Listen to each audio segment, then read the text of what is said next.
बड़ी संख्या में मजदूर शहरों से अपने घरों के लिए पलायन कर रहे हैं, कुछ ट्रेन से तो कुछ बस से।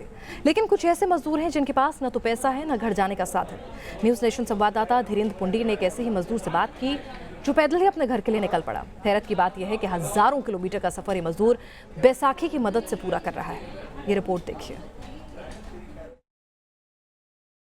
दशकों पहले आपने एक पिक्चर देखी होगी मिस्टर इंडिया, जिसमें मिस्टर इंडिया गायब हो जाता है, वो किसी को दिखाई नहीं देता, मोगाम्बो को भी दिखाई नहीं देता।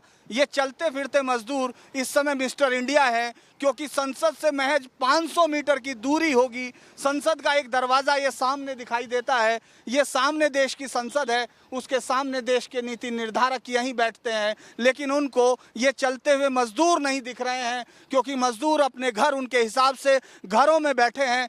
ये पैर जिनको सहारे के लिए बैसाखी की ज़रूरत है, उसको कितने 100 किलोमीटर का रास्ता तय करना है, ये वो नेता शायद भूल जाते हैं, जो कई 100 किलोमीटर का सफ़र तय कर यहाँ संसद में बैठ जाते हैं। वो अपने घरों में क्वारंटाइन हैं, लेकिन इस तपती धूप में और इस तारकोल की सड़क पर इनको इन चप्पलों के सहारे कितने 100 किलोमीटर का सफ़र तय करना है, ये शायद आप सोच नहीं सकते, क्योंकि संख्याएं अब आपके लिए बेमानी हो गई हैं। आप अपने घरों में बैठे हुए ये सोच रहे हैं, हाँ 400 किलोमीटर, हाँ 500 किलोमीटर, क्योंकि आपके लिए 5 कदम और 500 किलोमीटर में कोई अंतर नहीं। लेकिन बैसाखियों के सहारे कई 100 किलोमीटर चलना क्या होता है, इसी से पूछते हैं। क्या नाम है आपका?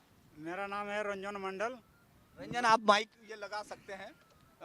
कहाँ से आ रहे हैं? हम आ रहे हैं चाइना मार्केट करोल बाग से। कहाँ जाना है? जाना है बंगाल मालदा डिस्ट्रिक्ट। कितने 100 किलोमीटर है, कभी सोचा? 1400 किलोमीटर है। क्या करेंगे, कोई मंत्री मेरे लोग को नहीं देता है, गाड़ी भी नहीं देता है जाने के लिए, तो मैं करूँ क्या? आप कहाँ गए थे? हम गए थे दिल्ली मांगने टांगने के लिए। हाँ। मजदूर सब है, मजदूर भी काम टाम नहीं मिलता है, सभी वो भी गाँव जा रहा है, सभी पैसा। आपको तनख्वाह नहीं दी गई? नहीं कोई तनख्वाह दे। सरकार कह रही है कि वो तनख्वाह भी दिला रही है। सरकार तनख्वाह देने से तो मैं पैदल जाऊँ, सरकार तनख्वाह देने से मैं बैठे आराम से। खाना मिल रहा था? किसी ने खाना नहीं, खाना भी नहीं। कोई खाना दोनों समय देने की? नहीं। आप लोगों ने इसी तरह पैदल चलते हुए जाएंगे? हाँ जी, हाँ, हम लोग पैदल ही जाएंगे। अच्छा, आप लोग गए थे, रेल चल रही है, आपने सुना है श्रमिकों के लिए? हाँ जी, सुना है। तो वहाँ क्या हुआ फिर? वहाँ ज़्यादा पैसा मांग रहा है, टिकट बुकिंग हो गया। नहीं, वो टिकट के अलावा जो सिर्फ मजदूरों के लिए चल रही फ्री ट्रेन है, वो नहीं, वो हम लोग को नहीं, वो नहीं दिया। और रिजर्वेशन का पैसा आपके पास नहीं है? नहीं है सर, कुछ नहीं है हम लोग। अच्छा, मालिक ने किसी को तनख्वाह नहीं दी? नहीं सर, किसी को नहीं दिया। क्या काम करते थे? हम लोग बेलदारी करते हैं सर, मजदूरी। सारे बेलदारी? कोई रिक्शा चला रहा, हाँ सब मालदा, सबको मालदा। और पैदल ही चल दिए? क्या करेंगे, पैदल ही जाना, पैसा वैसा है नहीं हम लोग का पास। किसी ने कोई बंगाल का MP, कोई मंत्री नहीं, हम लोग वहाँ से मना कर रहा है। कोई सुनवाई नहीं, कोई नहीं। ये इस तरह से मैं सिर्फ ये एक बार फिर दिखाना चाहूँगा कि संसद सामने है, ये संसद की एक दीवार है, और यहाँ से ये लोग मजदूर चलते चलते जाएंगे। इनको जाना है 1400 किलोमीटर, और यहाँ से ये सिर्फ इसको कैसे सफ़र तय होगा इस बैसाखी से?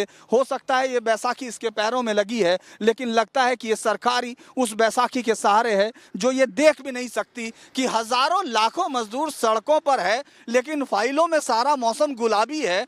सबको घरों में रहने के लिए कहा जा रहा है। नेता या तमाम बड़े ब्यूरोक्रेट क्वारंटाइन में बैठकर ये फैसले कर रहे हैं फाइलों में कि वो कितने लाख करोड़ का पैकेज गरीबों तक पहुँचा रहे हैं। लेकिन सड़कों पर ये गरीब मिस्टर इंडिया बने हुए बस चलते जा रहे हैं, धूप में चलते जा रहे हैं, बरसात में चलते जा रहे हैं, तारकोल की सड़क पर पैरों में छालों के साथ।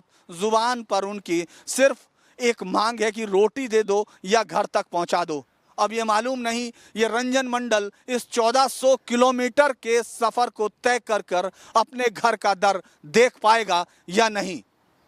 हम इस सफर में साथ रहेंगे रंजन मंडल के, और कोशिश करते रहेंगे कि हम आप तक उसकी इस यात्रा का हाल पहुंचा सकें।